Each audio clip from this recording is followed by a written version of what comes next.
Hello everyone, I'm just going to do a short video on fielding and a couple of catching techniques. I think the most important thing, or the best tip I could give to anybody as a fielder, would be to expect every single ball to come to you. So that every ball that bowler bowls, you've got to expect that ball to come towards you when the batsman's hit it. Otherwise, there's a good chance you'll miss it altogether. And it's a bit the same with a wicket keeper often, because I've been a spin bowler for the last 10, 15, 20 years now. I've been in a situation where quite a few wicket keepers have missed stumpings or things like that, and it's kind of the same thing that I would say to the wicketkeeper is expect the stumping every ball. And if you expect it every ball, when it comes along, you won't miss it. Okay? So the mindset of the fielder is very important. You've got to concentrate the whole time and expect every single delivery to come to you. If you do that, there's a good chance you won't drop many catches, and there's a good chance you'll turn into a really great fielder for your team. Now, when it comes to catching itself,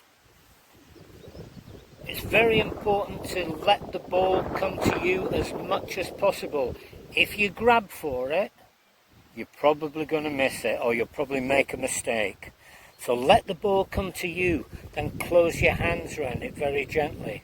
Okay? I'm just going to do a couple of throws into this rebound net here and just show you. Okay, let the ball come to you.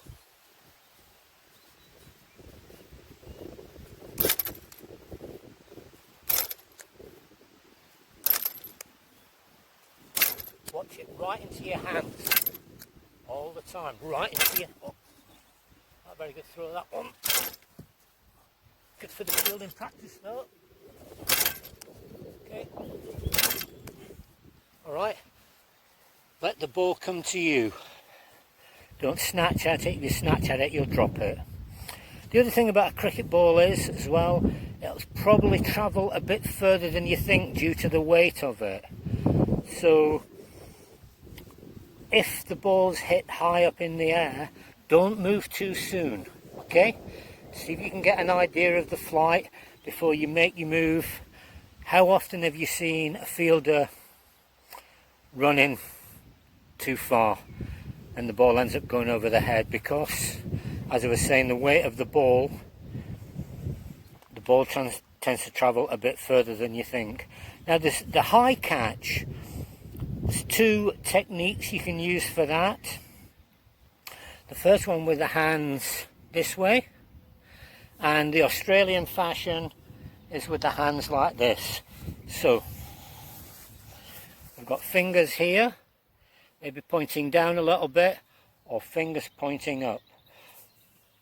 For the high catch, my suggestion would be to try and get directly under the ball where it's coming down, okay? Directly underneath it. Then you've got a much more chance of catching it. Again, don't snatch at it. Let the ball come to you, because it probably will do. Obviously, you may have to move side to side. That's a bit of a different matter. And those are the kind of things that you should be practicing, catching on the run and stuff like that, because it isn't always going to come straight to you. All right, I'll show you a couple of the higher catching techniques, as long as I'm not blinded by the sun here. Okay, the first one, not that great. I was a bit lucky there. Okay, watching it all the way into my hands. Myself personally, I prefer the Australian method, which is hands pointing up to the sky. I'll do it side on because of the sun. Get right underneath it. Fingers pointing up. Fingers pointing up, weight on it. Close your hands round it. Or this way, I guess. Okay, let the ball come to you.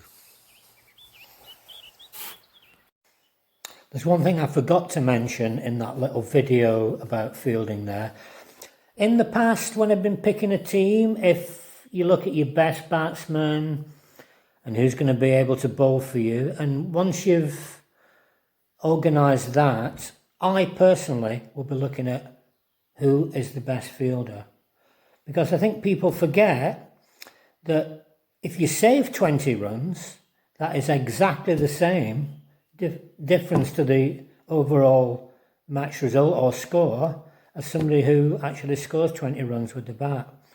So if you save 30 runs in the field, you're actually contributing more to the game than somebody who's maybe just scored 15 runs. That's worth bearing in mind, okay?